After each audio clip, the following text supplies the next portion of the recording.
김정일과 만나서 뭔가를 전달했다. 어물풍선입니다. 이게 히트를 쳤어요. 안녕하십니까. UTV 정치독회 김진영입니다. 김정은이 노린 게 바로 그거죠. 남한에서, 대한민국에서 어물풍선을 받는 순간 국론이 분열될 것이다. 남남 갈등이 이어질 것이다. 문재인 정권 때 시작됐던 북한으로 뭔가를 쏘아보내고 이런 것을 전부 금지시켰던 그런 것들이 윤석열 정부 와서 다시 완전히 살아나고 있거든요. 그러니까 이것을, 이런 여러 가지 상황들을 만회하기 위한 가장 결정적인 방법이 뭔가를 김정은은 고민했을 것이고, 어떤 방법을 해도 서해로, 동해로 포를 막 쏘고 온갖 짓을 해도 별로 관심사가 안 되거든요. 그러니까 이번에 던진 게 어물풍선입니다. 이게 히트를 쳤어요. 나가는 순간 국제적인 뉴스가 되고 우리나라는 떨어진 곳 곳곳에서 불안 심리가 조장됩니다. 그러다 보니까 이게 국론 분열이 되는 거고, 또 야당은 자연스럽게 북한에 일방적으로 강경 노선을 취하는 윤석열 정부의 문제다 이렇게 막 들고 일어납니다. 박상학 대표는 또 북으로 바람이 부는데 20만 개의 풍선을 준비하고 있다. 띄우겠다. 그러니까 이게 이제 김정은의 의도대로 가는 겁니다. 물론 대북 확성기 방송한다니까 꼬리를 내루는 측면도 있지만 그렇다고 꼬리를 완전히 내루지는 않을 겁니다. 왜? 이 친구들이 노린 거는 끊임없이 남남 갈등을 조장해갖고 남쪽 사회가 어물풍선 하나로 분열되는 모습을 보고 싶은 거죠. 그런 것입니다. 그 의도대로 지금 우리 정치가 움직이고 있다는 건 참 한심스럽습니다. 고소하겠다고 맞불을 놨습니다. 진실은 뭘까요?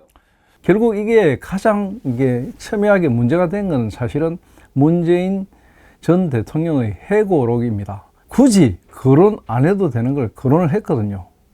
뭐 대통령 부인의 단독 외교다. 사실은 그게 또 팩트가 틀렸어요. 김대중 대통령 시절에 이 여사가 유엔에서 단독 외교를 펼쳤어요. 그때는 대한항공 국적기를 타고 민항기를 타고 갔죠. 민항기를 타고 가가지고 유엔에서 연설하고 여러 가지 외교 활동을 하고 돌아오신 적이 있는데, 그런 것들을 싸그리 무시하고 뭐 단독 외교다 이렇게 해놓으니까 발끈한 게 이제 첫 번째가 사실은 뭐 여권에서도 여러 가지 나왔지만 홍준표 대구시장이 또 깃발을 들었습니다. 해고록에서 덜미어 가지고 이런 상황까지 만드느냐 이러면서 막 홍준표 시장이 이야기하고 있는 세 가지 의혹 밝혀라 이러거든요. 첫 번째 바로 타지마할 이 부분입니다. 타지마할 가는 건 좋은데 처음에 예식, 신문의 핵심인 예식 의원이 이야기하지 않았느냐. 김정숙 여사가 단장으로 갔다. 거짓말이었지 않느냐. 그렇게 이야기하면서 또 기내식이 6천만 원. 이게 4인 가족 5년치 식사비를 갖다 한꺼번에 비행기 위에 썼다. 이 말이 되느냐. 뭐 이런 기타 등등 의혹 해명하라 이거거든요. 단순한 돈의 문제 이런 게 아니고 절차상의 문제, 거짓말 부분 이런 것들을 바로 잡아라는 것이고요. 고소하겠다고 나서니까 문제가 점점 더 불거질 것입니다. 그러니까 작은 부분이 자꾸만 거짓말로 키워져 가지고 확대 재생산되고 있다 이렇게 볼 수 있고요. 두 번째 의혹을 홍준표 시장이 뭘 제시했느냐면 G20 정상회의 때 아르헨티나에서 열렸을 때 그때 지구 반대편이 돌아가지고 체코 가가지고 그때 뭐 체코 대통령도 없는데 뭐 성당 문 열게 하고 이래가지고 뭐 버킷리스트 실현하지 않았느냐 이런 의혹을 제기했고요. 또 하나는 판문점에서 북한의 김정은과 단독 아무 동행도 없고 마이크도 없고 아무것도 없는 상황에서 다리를 걸으면서 USB를 전달했거든요. 거기에 뭐 담겼나? 뭐냐? 밝혀라. 그렇게 하고 있거든요. 밝힐 만한 사항이죠. 이거는 김정은과 만나서 뭔가를 전달했다. 그 전달한 게 단순하게 종이나 이런 게 아니고 USB다. USB에 들어갈 수 있는 용량은 엄청난 것이다. 그 내용이 뭐냐? 밝혀라. 그렇게 이야기한 거죠. 이게 확대 재생산되는 거죠. 그러니까 이 문제는 결국 삼김 여사의 여러 가지 문제로 연결될 것이고 또 문재인 정권 때 있었던 여러 가지 의혹도 연결될 것이고 복잡하게 진행됩니다. 이게 결국은 쉽게 풀리지 않아요. 끊임없이 갑니다. 김건희 여사의 특검과 맞물려 가지고 나중에는 김혜경 여사의 뭐 법인카드라든지 선거법인 이런 것까지 다 묶여 가지고 삼김 스캔들로 확산될 게 거의 확실하고요. 이게 상당 기간 지속될 것으로 보입니다. 네요. 정치는 없고 특검만 있는 국회라는 이야기 어떻게 될까요? 딱 정답입니다. 정치는 없고 특검만 있습니다. 22대 국회가 시작되기 전부터 특검 국회라는 말이 오갔는데요. 실제로 문이 열리니까 민주당은 지금 김건희 특검은 물론이고 이화영 특검도 이야기합니다. 이화영이 부당하게 검찰에 많은 어떤 곤혹을 치렀다. 이 부분에 검찰의 어떤 공작이 있었다. 이거 특검하자를 비롯해갖고 5개쯤 지금 특검 법안을 내놨고요.